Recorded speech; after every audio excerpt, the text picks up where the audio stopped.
Now, the Managing Director of the Ashanti Green Initiative, Oheneba Kwaku Duah, says the initiative takes a proactive step in engaging the government and small-scale miners to address lingering challenges. Now, in a chat with CNBC Africa at the Mining in Motion conference in Accra, he emphasizes the need for keen focus on the development of host communities. Have a look.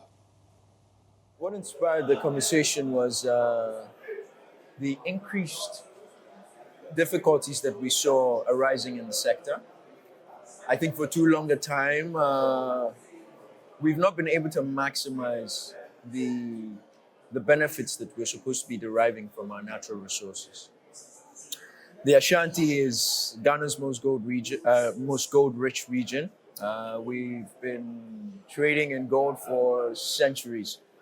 Our kingdom is over 400 years old, and I always tell people that even during the colonial era, we were trading 2 tons a month with the British. That's 2,000 kilos. It's not too far from what we do now, even though we have more advanced technology. So that just goes to show that gold mining is enshrined in the blood of our people.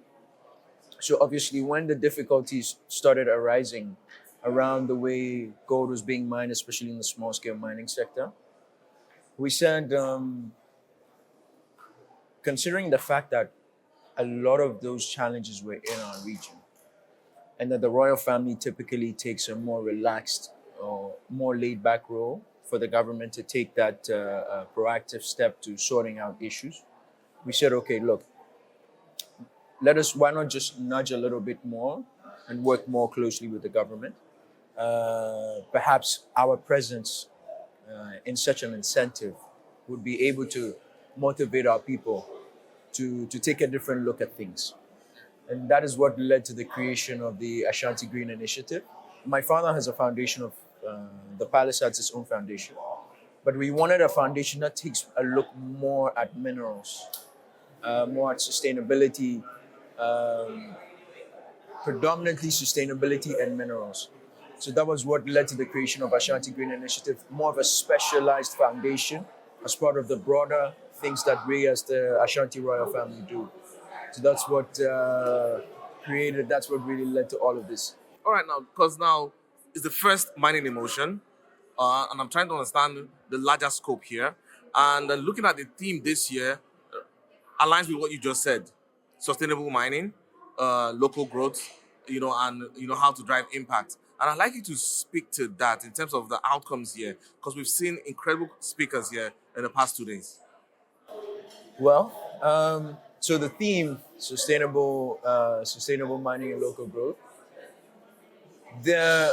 like I highlighted in the first half of my conversation, is that what good is the resources if it doesn't improve the lives of our people? We are aware that when we trade our resources, it comes into government coffers. But there needs to be a keen focus paid to the communities as well. Yes, it improves our balance sheets as a country, but how do the communities benefit? Especially considering the fact that a lot of revenue is directed more towards bigger cities. Sometimes the communities where the actual resources are kind of get neglected.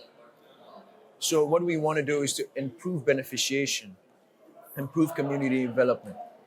One thing that I'm very passionate about is when mining companies or even oil companies enter any community, I'm very passionate about the fact that I expect them to hire a large contingent of people from those communities. That is a way to share knowledge with them. That is a way to improve the skills of the people there. And those are some of the things that we wanted to highlight. That's why you saw with Anglo Gold's presentation, we told them that why don't you highlight on some of the things that you've done for the communities?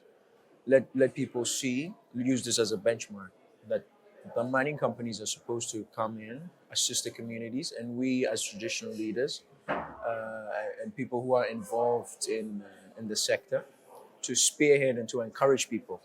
That's the only way that we can have a bottom-up approach. Yeah, because now the issue of traditional leadership, seeing your father on the podium displaying Ghana's culture in such a bright way at the heart of the conversations here spoke volumes to everybody who witnessed it. And it speaks to the importance of having traditional leadership at the heart of the conversations here. And I'd like you to speak to that in terms of why you're being that intentional, and the role that the traditional leadership will play in forging the conversations here. Because we know that over the years, they've dealt with disputes. They're the best to manage the local dispute between miners and the local dwellers. And I'd like you to emphasize that role. Well, thank you. So my father is somebody who's very passionate about community development, about growth.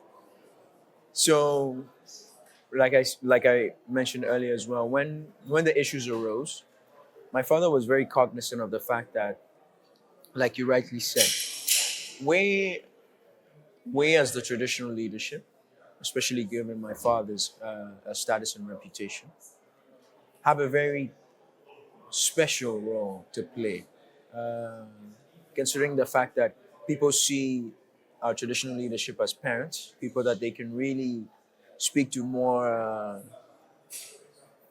as a father and son or father and daughter, a relationship.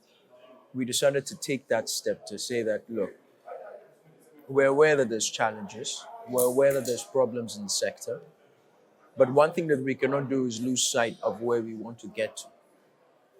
So we look at things from a very peripheral view. We're always looking at things from a very top, very above view, because we deal with stakeholders in the government and we deal with the communities as well. And we said, okay, we're going to enhance the bridge between the two to ensure that all voices are heard from the communities, the mining companies, the government officials, because there's issues that obviously the government would communicate to the community, and then there's issues the community would communicate to the government. And sometimes there's lapses in these conversations. And one of the things that was very important to us is that in the day-to-day running of a country, there is so many things that are on the tables of the administrations. We need to have a specialized conversation on this specific thing in such a way that it will not be had in isolation or in pockets. It will not be a conversation between the government and the international community on one side, the miners and the government on another side, traditional leadership and government on another side. We said, okay, let us all come together in one room. International communities, that's why you see such powerful presence from the OECD, the LBMA, the World Gold Council, the World Bank. These are key institutions that regulate the sector. And then you have us, the traditional leadership here, who are the conveners. And then you have the government here. You have seen from the president to the ministers, there's over 15 ministers present at this summit. It just goes to show that even beyond Ghana, we are looking to extend all the things that we have learned and the things that we are looking to communicate. Because the community issues, they transcend beyond Ghana alone. The issues that affect other countries as well. So we want to make sure that all these stakeholders are brought together in one room. Yeah, it's good to see that multi-stakeholder approach being adopted here.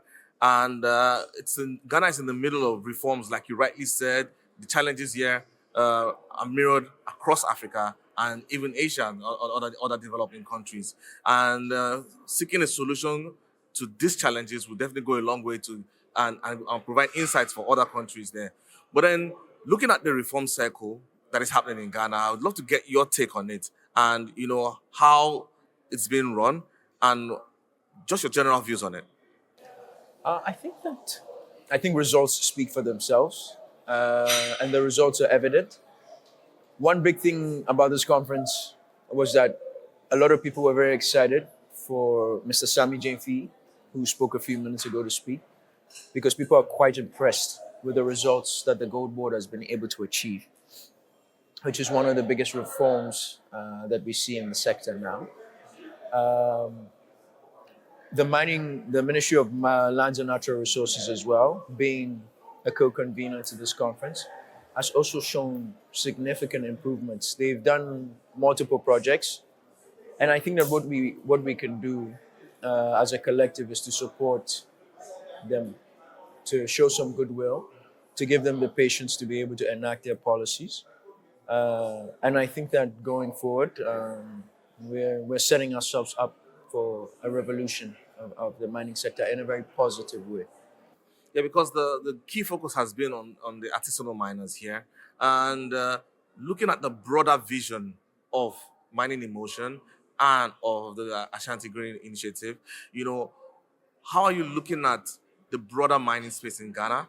And how would you also like to ingrain the conversations here to be at the forefront of dialogues that are shaping the sector?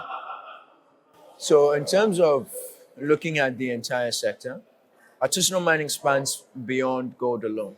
There is several other minerals involved in the artisanal mining sector, critical minerals, precious minerals. And although the conversation is predominantly about gold, now it's because of the fact that the spotlight is on gold. The prices are going up, and Ghana is dealing with issues around galamsey. But that does not mean that we are neglecting the other minerals. And I think that it's something that future iterations of Mining in Motion would also focus on. Unfortunately, we only have virtually 2 days. The third day is not really a conference style. So we couldn't really find a way to fit everything in. Even on the gold conversation, I think there's still bits and bumps that we would have ideally have liked to put on a day 3. But yes, I do believe that future iterations, which is something that we're looking to do, that would look and span beyond just gold as well. So that is the key vision for us, and that is where we want to get to. A lot has been said in the past 2 days. I've listened to exciting keynote speeches. I've listened to your dad speak. I've listened to the president speak. For you, what has been that biggest takeaway from the conversations here? What has been the biggest takeaway? Wow, that is a good question.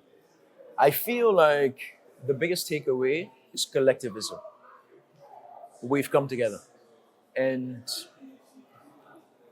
I'm going to be honest, even when we started the summit, people felt like it was very audacious to believe that everyone would come together. To have the international regulators, the people who have drawn up the gold standards, to have us, the mineral-rich countries here, not just Ghana alone, but we're represented by several other countries. There's over 6-7 ministries present here as we speak, ministers, deputy ministers present. And then you have the artisanal miners, the guys boots on ground are here. You have the regulators, the Minerals Commission, you have the Ghana Gold Board, you have everybody here. You have the mining companies, large-scale mining companies, you have Goldfields, Anglo Gold, Newmont, you have trading companies like StoneX. Everybody's here. Everyone is here. And that has been the biggest takeaway, is that if the message is right and the intentions are pure, the people will come to the table to listen. And the onus is on us, everyone involved today, to make sure that the conversations continue after Mining in Motion. And when we all go to our desks and our offices, we continue to push whatever we've taken today, from the president's speech, from my father's speech, from the minister's speech, from Sammy Jimfi's address, to all the addresses of the other ministers and other key players in the sector, that nothing would go without being paid attention to, and no stone would be left unturned. And that was the Managing Director of the Ashanti Green Initiative, Oheneba Kwaku Duah, speaking there.